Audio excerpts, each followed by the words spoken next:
লালমনিরহাটের পাটগ্রাম উপজেলার গাটিয়ারভিটা সীমান্ত দিয়ে শিশুসহ 11 জনকে পুশিন করেছে ভারতীয় সীমান্তরক্ষী বাহিনী বিএসএফ।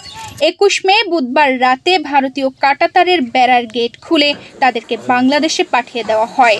পুশিন করা ভারতীয়দের আটক করে স্থানীয় বিজিবি ক্যাম্পে নিয়ে যাওয়া হয়। আটককৃতদের মধ্যে 4 শিশু ও 7 জন নারী। এই ঈদে জামা জুতো অ্যাকসেসরিজের ডিসকাউন্ট। ঘটনার সত্যতা নিশ্চিত করেছেন বিজিবির ধবলসতী ক্যাম্প কমান্ডার নায়েক সুবেদার আব্দুল মতিন। স্থানীয়রা জানান, গাটিয়ারভিটা সীমান্ত দিয়ে বাংলাদেশে ঢোকার পর কিছু মানুষ হেঁটে পাটগ্রামের দিকে যেতে শুরু করেন। তবে স্থানীয় নতুন বাজারে পৌঁছালে বাজারের লোকজনের সন্দেহ হলে তাদেরকে আটকের পর জিজ্ঞাসাবাদ করে। এ সময় ভারত থেকে তাদের পাঠানো হয়েছে বলে তারা স্বীকার করেন। পরে বিজিবিকে খবর দিলে তাদেরকে ক্যাম্পে নিয়ে যাওয়া হয়।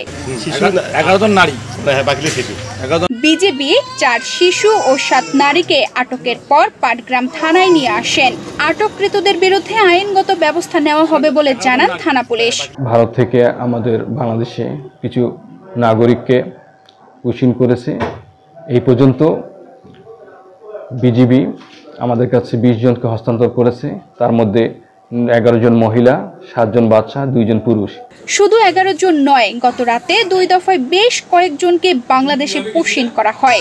এর মধ্যে কয়েকজন পালাতে সক্ষম হন বলেও দাবি স্থানীয়দের। তানজিদা রহমান, ইনায়া, বাংলাদেশ প্রতিদিন।